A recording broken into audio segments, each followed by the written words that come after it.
Welcome, Melissa, to the podcast. I'm so excited to have you. How are you? Oh, I'm so good. And thank you so much for having me. I'm so excited to chat today.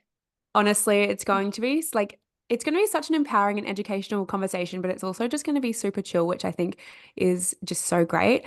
I love to start off my guest episodes with what is your most embarrassing or funny period story, if you have one that comes to mind. I do. And I've never told this. Sorry.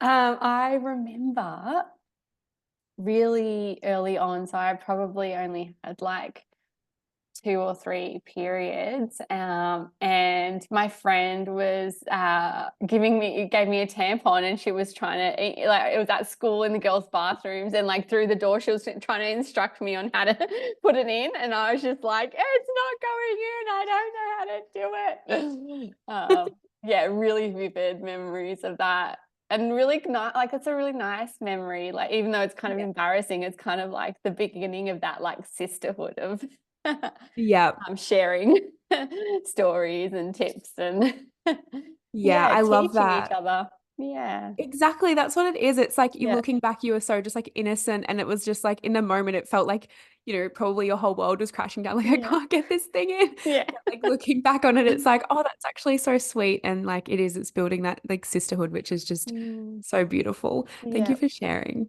Yeah. I'll share that more often. I I Thanks for love starting. reminding me. Of course.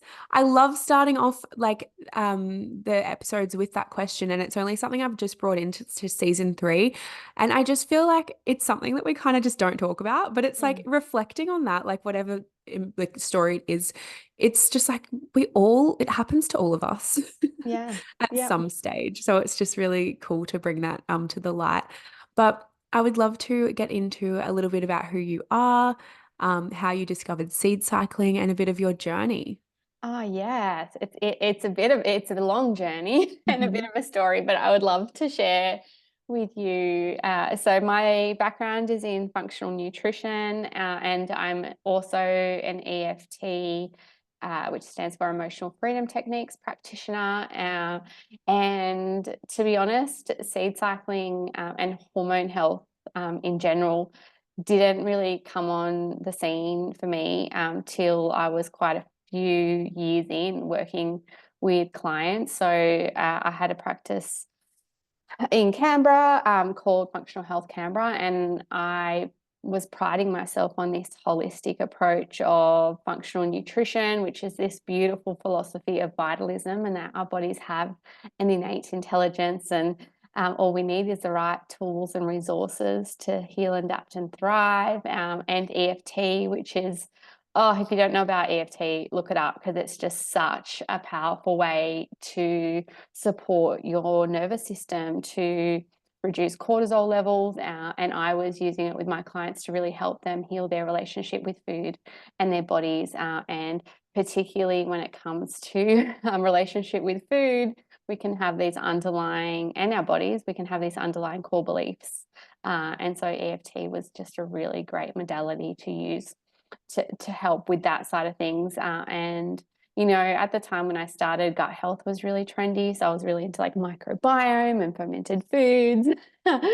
But yeah, like hormones weren't sexy, wasn't really interested. I wasn't even really asking women like what their cycles were like, or, Mhm. if they had a regular cycle, or anything like that, if I'm really honest. And it got to a stage where it was like, every single woman I was working with, there was a commonality in the symptoms, and it was all leading to hormones. Like, women Mhm. would say things like, Mel, I was doing so well, and then my PMS hit, and I had these huge cravings and anxiety, and I couldn't sleep. And then I started, binging, or, I had clients who were really struggling through perimenopause, like, Mel, I feel like I am losing my mind. Like, I don't know what to do. And then I had a client who was on the pill but didn't want to be anymore, but was so afraid to get off because she went on it for hormonal acne. And it was just like, I knew at that point that we had to address the underlying root cause of the symptoms, which was a hormone imbalance. And I was like, Yeah. I don't even remember much about what I studied when it came to hormones. I need to start looking into it. And so I started researching. And I specifically remember having this thought of like, there's got to be some foods we can add in to support their hormones. And I just knew, like, particularly like my clients who the goal was weight loss, even all, energy, vitality, like we had to, like, we were just pushing shit uphill if we weren't addressing the hormone Yeah. imbalance. And so when I had that thought about the food as medicine, because that's really what I believe in, I came across seed cycling. And the first article I read was by Dr. Jolene Brighton. So she's a hormone specialist in the US, and she was talking about this thing called seed cycling, which she uses with her patients to help them get off the pill, to help with PMS, to help with perimenopause. And she goes into detail and explains how it works and the science of the individual seeds. At that time, there wasn't science specifically on seed cycling. There now is, which is incredible. But at the time, there was still a huge body of research for the individual seeds and the way they modulate hormones for women, particularly our key female sex hormones, estrogen and progesterone. So that got me really interested.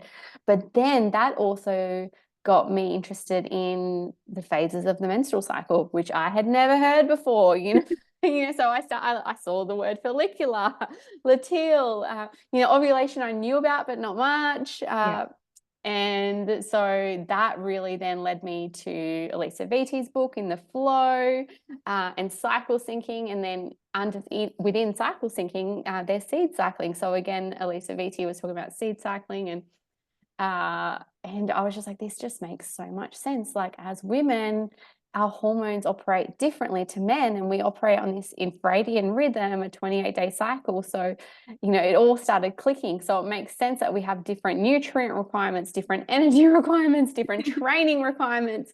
And seed cycling is just so clever how it works in terms of giving your body the nutrients it needs in the phase that you're in to support your hormones. And so that's where seed cycling came up. I started using it with my clients, and it was like that missing puzzle piece. And for ages then, it was just like, okay, tick off that hormone box, everything's back on track. I'm offering that holistic approach, and it felt really good to be able to do that and bring in hormone health in terms of what I was offering. And then the seed cycle really came about because, again, like, I just saw this need with my clients of, like, they would say things like, Mel, it's all too hard. Like, I keep forgetting what seeds they are. Yeah. And like the ones that would go out and buy the seeds certified organic, and we can go through all that, grind them up and do the practice. It was incredible. But then the others who weren't, they would come back every session, and the same kind of symptoms would come up, and I'd say, have you done seed cycling? And they'd be like, oh, it's all too hard. So that's where I started packaging for my clients, and it's grown from there. That's so beautiful that it's almost like so divine how it just kept coming to you. And it's like beautifully like encapsulates your philosophy as like food is medicine. And you knew there was something there and you just kept on coming across it. It's just so like special to hear that. Because it's like you can't ignore those messages sometimes. And it's like, okay, this is actually coming to me for a reason.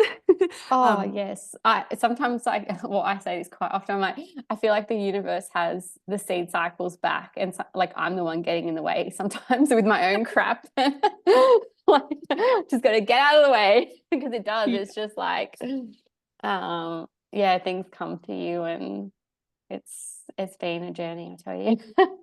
And it's totally trusting in the difference of like, not other functional nutritionists are probably doing that. It's a new thing. You're introducing this new thing to your clients. They're even probably a little bit skeptical at the start, and it's just still trusting in that, like, okay, there is some evidence on this, like, let's just see how it goes. And then just like building like the trust with the seed cycling for yourself to just continue that journey, I think is just really, really cool. Yeah. You know what? I've never struggled with that because I am just such a believer in our bodies and nature. And, I can spot, a trend or, something that's like diet culture a mile away because it doesn't have those roots.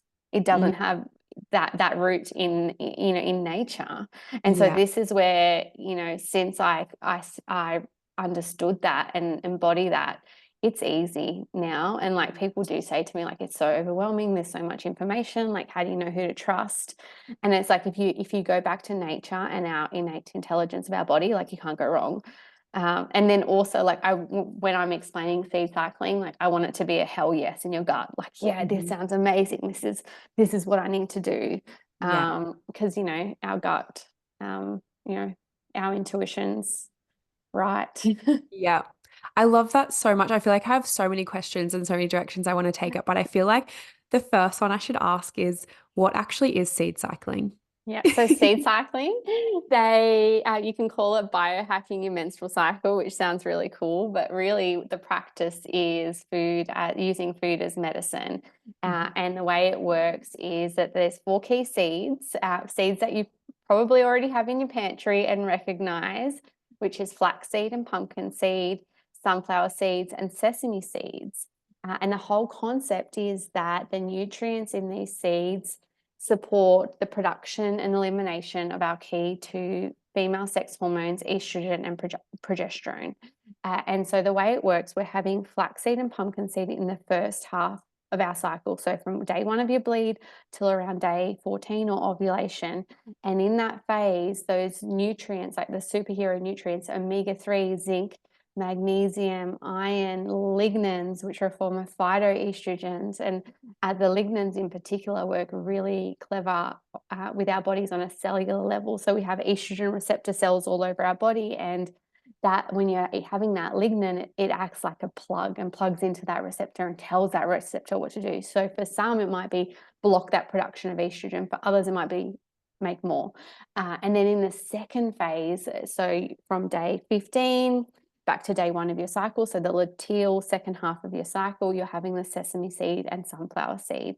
Sunflower seeds are really high in vitamin E, and Mhm. this is important for progesterone production, but also our skin. Mhm. So women will say the two common things that I hear all the time within the first month of seed cycling, women will say, gosh, my skin's cleared up, it feels so bright. And then also my gut, I feel less bloated, I'm going to the bathroom more regularly, and that's all those beautiful fibers in the seeds as well. So that's how it works. It is really simple. It can feel complex if you don't understand your cycle. Yeah.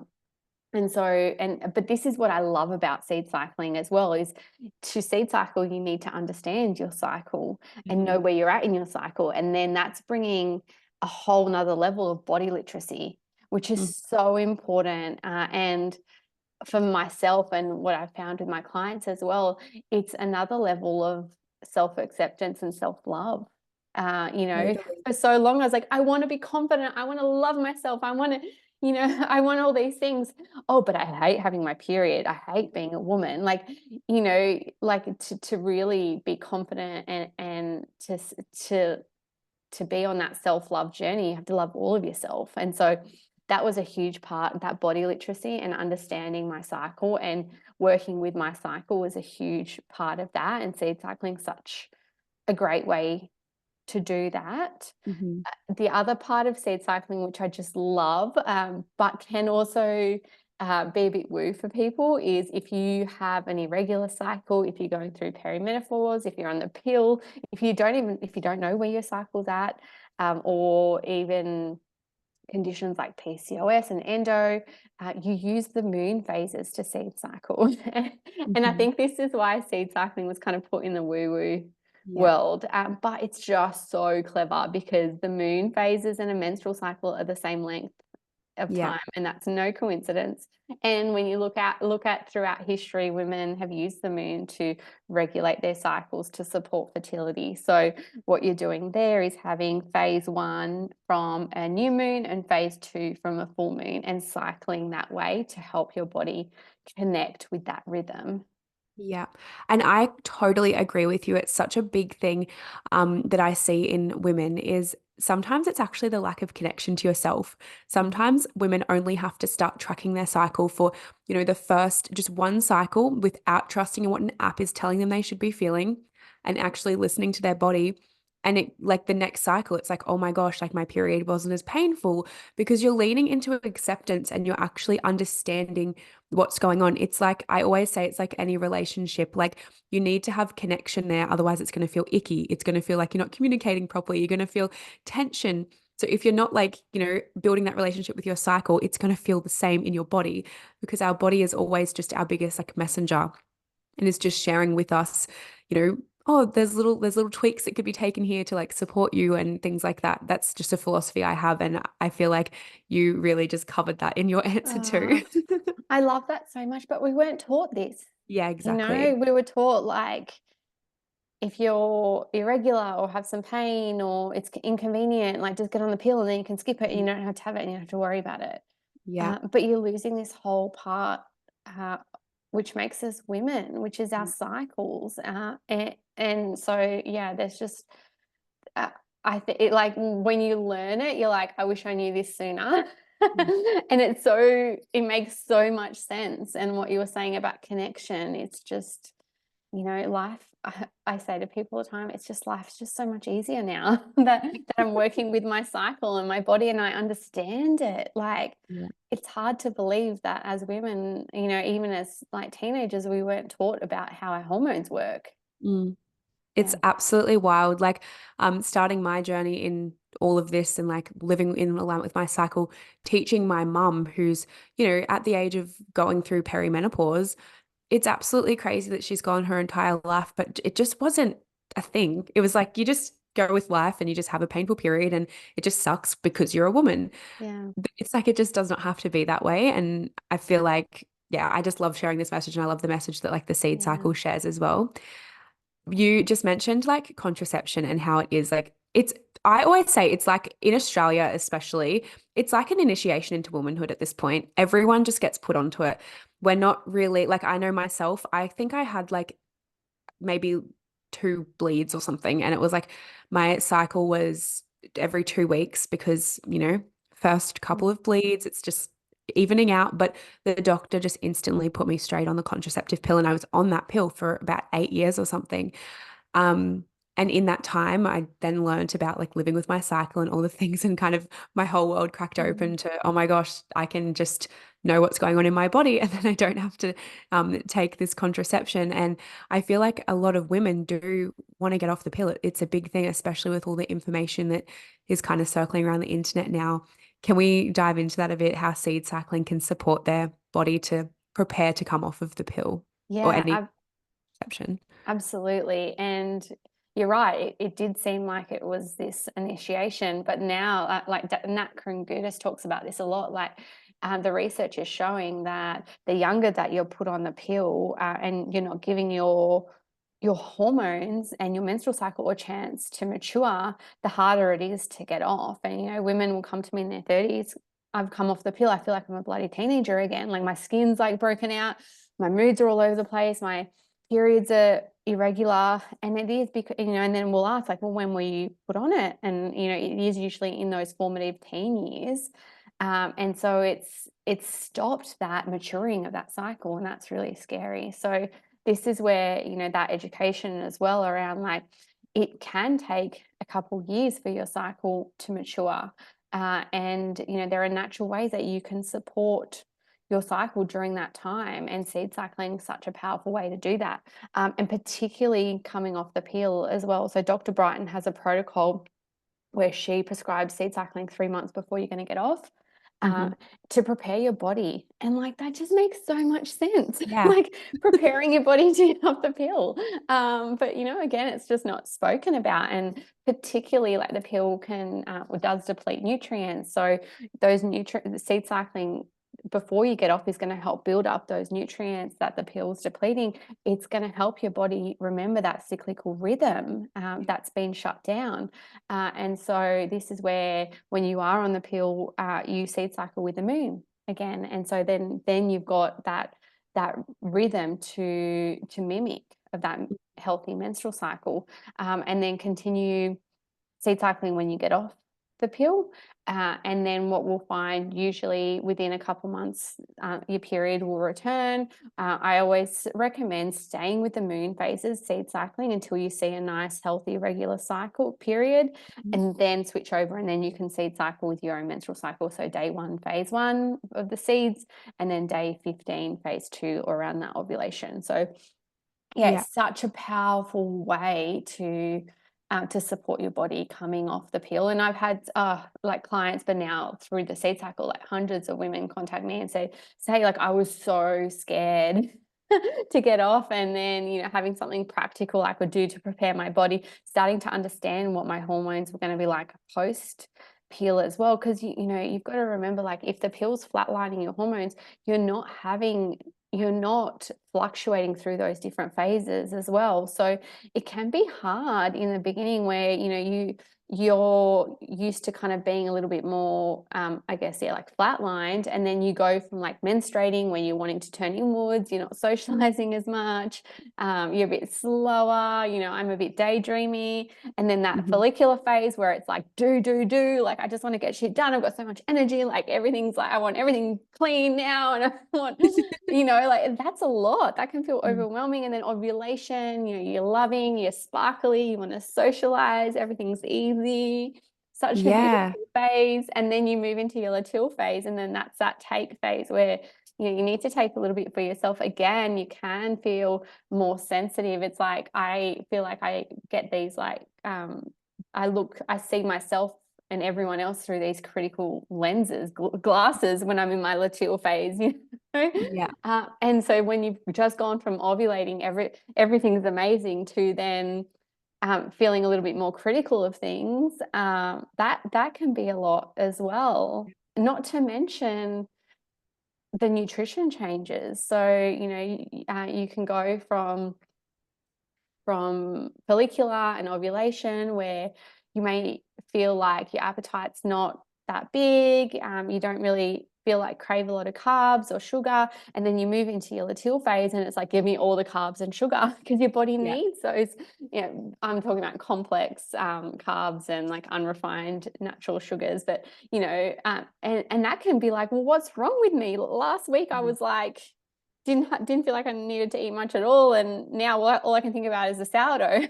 Like, but just, you know, that can be a lot coming off, and and understanding that rhythm. But it's so beautiful, and you can really work with your cycle. Like, I'm so much more productive now and life's easier than it was before I understood and worked with my hormones and my cycle. Totally. I agree, like, so much. My productivity is incredible since understanding working with my cycle, because I think some people can view it as like, oh, it's a bit of a limitation if you slow down a little bit around your bleed. But the way that that actually is just like almost putting fuel in the tank to get you even further through the rest of your cycle is like so incredible. You touched on something there, and it's just gone out of my brain. So if I remember it, we'll come back to it. Sounds good. It was something around, it came back to me.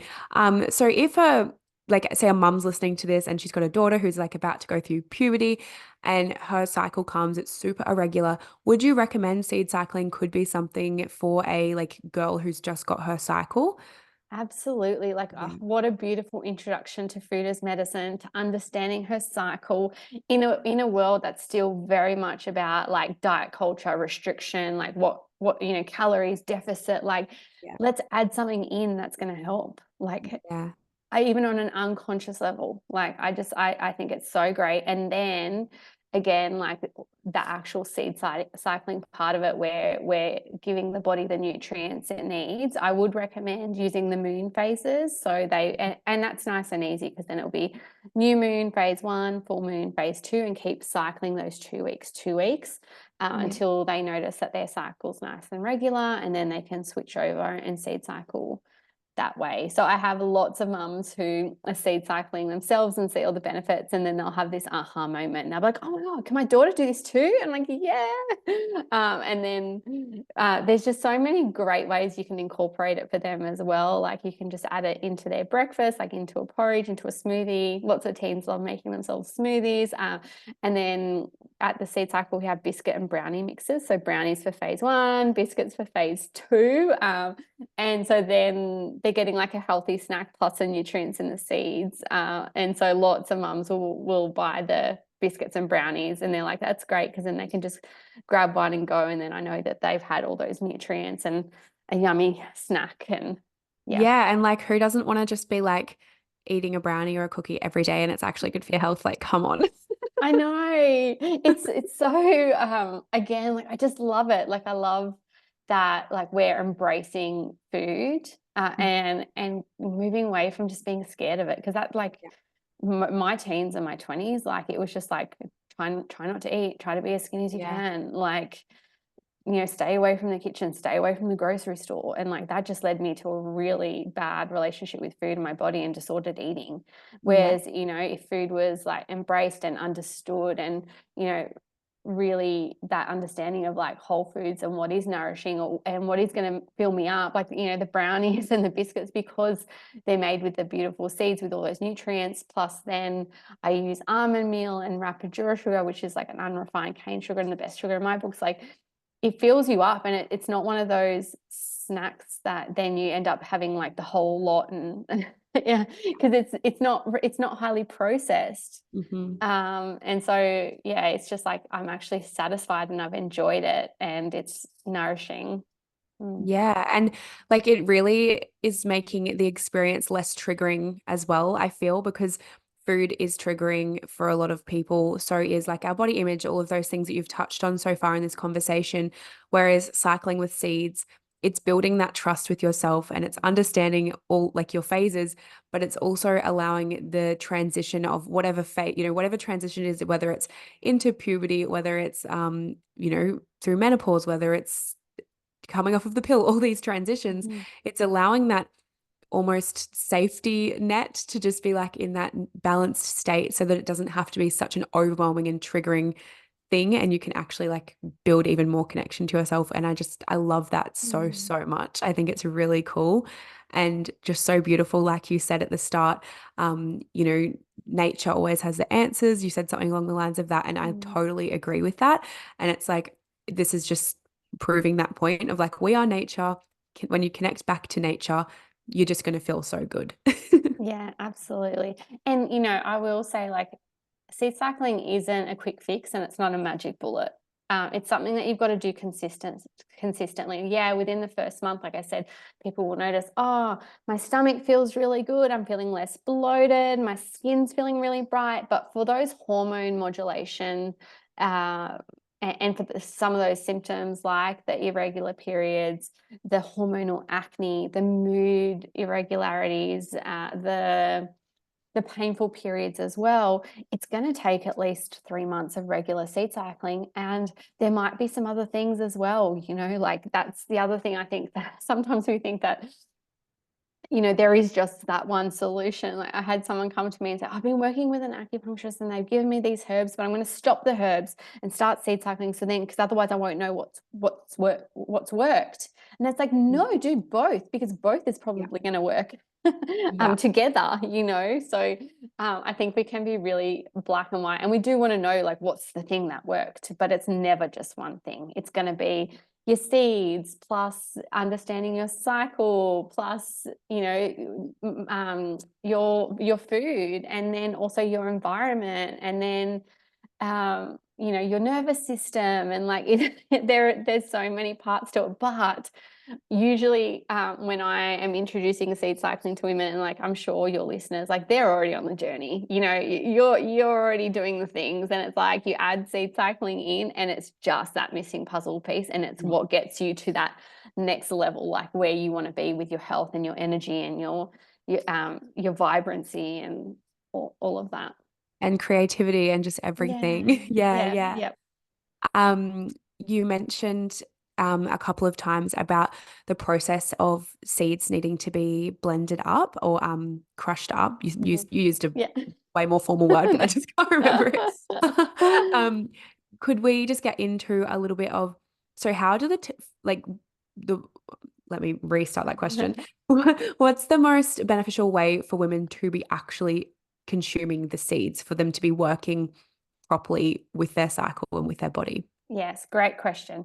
So we always look at the research and also what the experts are doing. And the research is very clear that the seeds are ground up, and this is so your body can absorb the nutrients. So we take the seeds through a cold milling process, which is basically just grinding them up into, people like, oh, is it a powder? Is it, it's not, we don't grind it that fine. I like to have them so they still have a little bit of crunch to them, but we're breaking the shells, and particularly for flaxseed and sesame seed.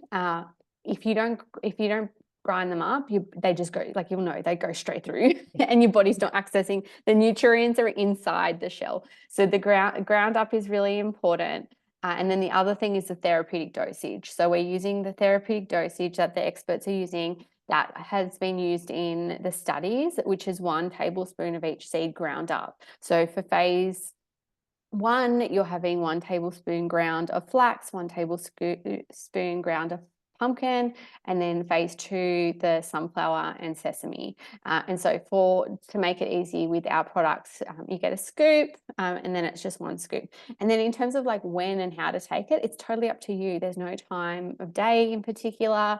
The morning's great, because then you're getting all the beautiful nutrients for your day. And but really, like, sometimes I'll have it as dessert with yogurt, and so you can have it in a smoothie on top of yogurt. You can have it with a salad. You can pop it in your dinner as a toast topper. Like, really, they're so versatile. And that's another part that I just love about it, is that it is food and you can add it into your meals. Like, so many people say, Mel, I've got a cupboard full of supplements gathering dust, I don't take them. But this I've been able to do, and I look forward to it, and it's keeping me fuller, longer, and I love the taste of them. And so yeah, it is, particularly for those people who, I'm not anti-supplements, but again, like, it works so well because our bodies recognize the nutrients in those seeds. But also, so many people just struggle to take supplements, and then the quality of the supplements, we don't know how much of it our bodies recognize is being absorbed. And this is where, like, so many people say, oh, it sounds too good to be true. But again, like, nature is so clever. Yes. And our bodies recognize those nutrients. I love putting my seeds through like avo, like making a guac for avo on toast, because it's just like so good. And like Yeah. porridge, like you said, porridge and like smoothies, and like even just on top of curries and stuff, like a dukkha. It's honestly, it's so versatile, seed cycling. I think it just takes that step into like that, okay, I'll give it a go. And then Yeah. seeing like the benefits and all the things and how easy it is to it just like amps up your food. It just makes your food even more exciting. Yeah. Yeah. And that's a big thing as well. People say, I feel fuller for longer. And it's like, yeah, those beautiful like fatty acids as well, and omegas are filling you up, particularly when you're adding it to like a carb, like complex carb, like porridge. You Mm. add some of those seeds in, and it's just, yeah, it takes it to a whole nother level. Yeah. Mm. So you've pretty much like, we've gone into like irregular cycles, coming off of contraception, supporting women in all these different phases. So women, who are experiencing hormonal acne, like you don't have to have all of these symptoms to do it. You can have just one, right? Totally. And also, unfortunately, I read something that said we're living in the most toxic time in the world's history, and there's endocrine disrupting chemicals all over our environment. And so especially in this modern world, we need to support our Yeah. hormones. And seed cycling is such a great way to do that. So, unfortunately, I don't hear it often, but when someone does say, oh yeah, my cycle's pretty regular, and I'm pretty good with my hormones, like, I'm just like, go you, firstly.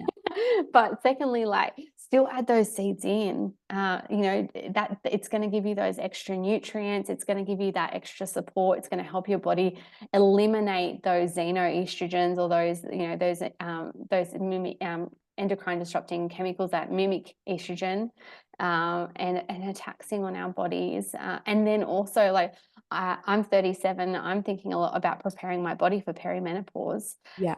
And, the best way to do that is to have a healthy cycle and cycle as long as you can. So seed cycling is going to be even more important for me moving through my 40s and menopause. Yeah, and that's another thing that I see, like, here with just like older women, is how menopause is so painful and it sucks, Oh, and it's it horrific for some, like so it is, hard. but there's such a lack of education again, which is so unfortunate. And I feel like it'll be really cool to see your journey over the Mm. years of like how your body moves through menopause in supporting your hormones, because yeah, our environment is very toxic. And I actually have a previous episode on like the chemicals and like fragrances with someone who I got on the podcast, because I'm so passionate about that too. Just like, household cleaners, everything, it all impacts our cycle so much more than a lot of us realize, because it's so normalized to just spray perfume straight on your thyroid and then clean your shower with bleach. It's just what Yeah. we do, right? Yeah. And it's sometimes hard to go, oh my gosh, is it my environment that's like causing these issues? But like you said, just adding those seeds in and just supporting your body is the best thing that you can do.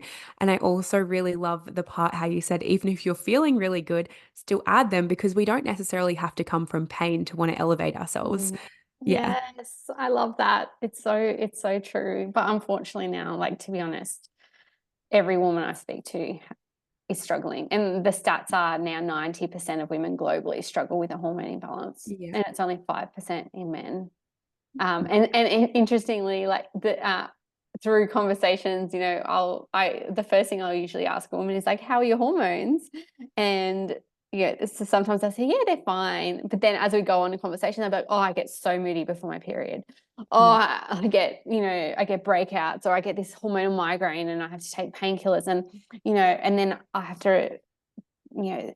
explain to them that they're all signs that there's an imbalance, and that goes back to these symptoms are common, but Mm. they're not normal, and I think that some of that is just intergenerational, of like, it's part of being a woman, periods are cursed, just suck it up, get on with it, and that's not good enough. When you're having these symptoms, it's a sign that there's an imbalance, and unfortunately, if you leave that for a long period of time, it can lead to really serious health consequences. Yeah. And I don't say that to scare people. I say that because we need to know. And too many of us are just sucking it up, taking a painkiller, or just band-aiding it with a pill. Yeah. I'll deal with it later, and then it's even harder later. Yes. Yeah.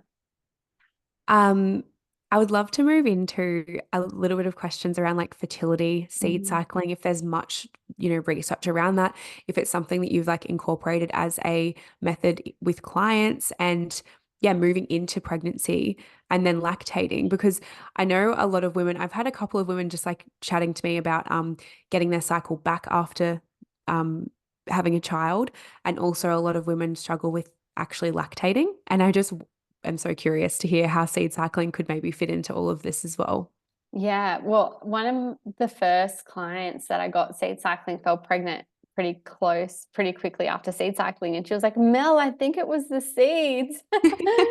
Uh, and at the time I was like, "Oh, maybe, I don't know, really cool." But now, like, oh gosh, like, we get messages all the time with like positive pregnancy tests, with ultrasound photos, and it makes sense that seed cycling is such a great way to support your fertility, because it's helping regulate your cycle, it's helping balance out estrogen and progesterone, it's helping cervical mucus and a healthy ovulation, all the things we need for conception.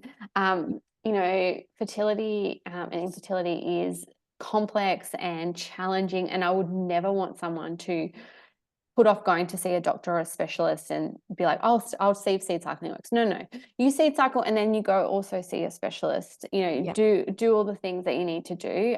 But yeah, add seed cycling in. It can really support that your hormones and that healthy ovulation. And there is studies to support again like that estrogen and progesterone modulation with the seeds.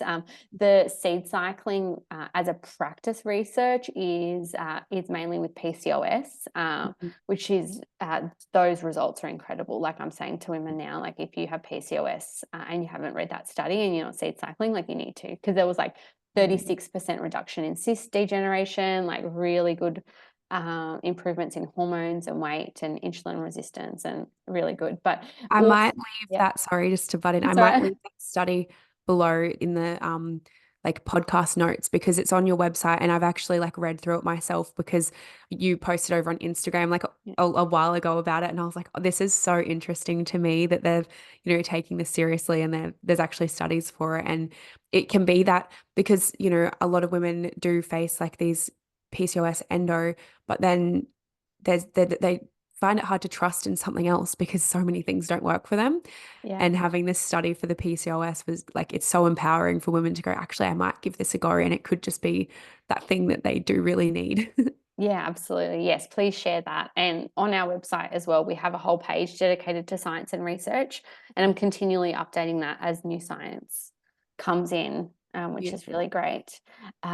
Your question about seed cycling for through pregnancy and postpartum as well, like just such a beautiful nutrient support during pregnancy. Recently, sesame seeds were added on the government health website as a medium risk for salmonella. So what we do at the seed cycle, which may be a concern for some people pregnant, so what we do at the seed cycle now, we test every batch of some sesame seeds, for salmonella before we manufacture them, just because I would never want someone to stop seed cycling because they were worried about that risk, because there are so many nutrients in it, and particularly if you were seed cycling and then conceived, it'd be really good for you to continue that seed cycling. It just will look a bit different, obviously, because you're not having a bleed. So you would seed cycle with the moon phases. Some women during pregnancy like to add all 4 seeds in as well each day, which can work. But I really like the idea of having that moon rhythm while you're pregnant. And then postpartum as well, like what a beautiful way to support your hormones to get all those nutrients. Flax seeds in particular are one of the seeds that can support breast milk production. And then I know, those hormones postpartum go on a roller coaster. So having the grounding of the moon phases, that rhythm, and then all those nutrients supporting your cycle to come back when it's ready. So many women, particularly like with their second or third babies, have now seed cycled and they're like, oh gosh, it was so good. Like compared to my first one where I wasn't doing it, like they really noticed a difference seed cycling postpartum, which is great. I love that you test your sesame seeds for salmonella because I feel like pregnancy brings a lot of fears and brings a lot of, is this right for me? Should I do this? Should I not do this? You're not sure which decision to make.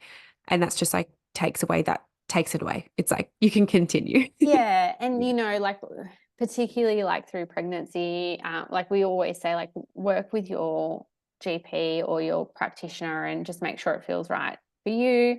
But I just want to do, like you said, like just take away as many of those insecurities or just the, people being unsure of what I can have, what I can't. And because for a while they added tahini, but not sesame seeds. And then now they've added sesame seeds. And to be honest, I don't really know why, but we're just like, okay, what can we do about this? Let's test them. And so if a woman has gone through her pregnancy already, she's in postpartum and she's like, okay, my cycle still hasn't come back. There must be something going on with my body. She's not wanting to, necessarily take the medicinal route. She's interested in seed cycling. Is it still something that's like really beneficial at that phase, even though she might not have had it through her whole pregnancy? Yeah, absolutely. Like what a great way to start to help bring back your cycle.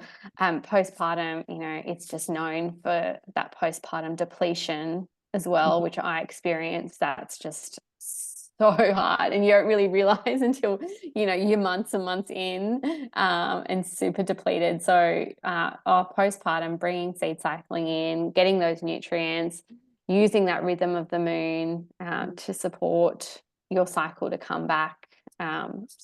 So good. Yeah. We'll wrap this up in a moment, but I really just want to add, like, I just love the moon, and I've always just loved the moon, even prior to understanding any of this. Like, it was literally my first word when I was a baby. And then when I like realized that like the moon and our cycle is so intertwined and all of this, and being able to track with the moon phases in times when, your cycle is irregular, you might not have a cycle. It honestly is a game changer, because we still need, like, we're always going to be through that ebb and flow of going through a cycle. And when you don't have a regular cycle, using the moon is just so powerful, because you get to still release, you still get to have that inward energy, you get to tune into the changes. And it honestly, I know it's woo-woo, but like, I mean, everyone on my podcast knows I'm woo-woo anyway, but it's like, it's actually just so much more powerful than, you could hear it and go, oh yeah, whatever. But it is so much more powerful than you It, realize. Like, the moon oh, controls the ocean tides. You like, like, it's powerful. yes, I love that you've said that. We're cyclical beings, and as women in particular, when we're menstruating, our dominant rhythm is our menstrual cycle. But when we're not menstruating or post-menopause, the next dominant rhythm is the moon. So women will say to me, Mel, I was a bit unsure, but oh my gosh, I feel so much more grounded, and then all the benefits. And also I will add, because a lot of them are like, I don't even know how to know, like, how do I know when the moon's full? It's super easy. Just Google it. There's like different websites. We also send out a reminder for our email subscribers on a full moon and a new moon. So every 2 weeks, so okay, it's a full moon, switch to phase 2, it's a new moon, switch to phase 1. And then once, like you said, like once you're a moon gal, you're always a moon gal. Like it's forever. But I look at my kids, and like when they see the moon, they are so excited, because I love what you said about like moon being your first word. Like it brings them so much joy. Like they're like, Mom, it's a full moon. Like Yeah. it's like I'm like, what's wrong? It's a full moon. It brings them so much excitement. So I think there is something within that as well. That's just the cyclical side of things, that, yeah, the innate wisdom that Yeah. it brings. Yeah. It's so special. Mm. Oh, thank you. This has been so educational. I feel like everyone listening has just got so much out of that whole episode, myself included. Like, I knew about seed cycling, I knew bits about it. I feel like you just went so deep, but so empowering in the same sense. Like, it was really, able to take in that information, understand what you were saying. Is there anything else that you would love to add before we wrap up the episode? Oh, I would just like to say thank you so much. And for anyone who's listening and is interested in starting but not sure how to get started, or not sure if it's right for them, if they go to our website, there's a free quiz they can take. And we also offer mini nutrition consults as well, like 15-minute mini consults where you can chat to our nutritionist, Serena. She's incredible, and go through your circumstances, and she can guide you in terms of how to get started with seed cycling. Amazing. And Yeah. so where can everyone actually find you after all of that? Yeah. Oh, yes. So the website's theseedcycle.com.au. I love to hang out on Instagram, which is the_seed_cycle. And I share lots of recipes there as well. Like, that's my favorite thing. I would never want anyone to stop seed cycling because they got bored of it. Like, I'm going to show you so many ways you can seed cycle. And we're always sharing, like you said, like studies and research, and trying to educate as much as we can. Yeah, and your website does have so much information. Like, anyone who's a bit skeptical, like you said, you have a whole page of research, but even just going through, like, there's so much information on all the products. And I think that is also really incredible. And you can go take the quiz, like you said, like it's all there. You just have Yeah. to press the button and yeah. Thank you so much for coming on the podcast. That was just incredible. And I'm so grateful that we were able to have this conversation. Thank you so much. And thank you everyone who is listening. And we'll be back, or I'll be back in your ears next week. Bye. Thanks.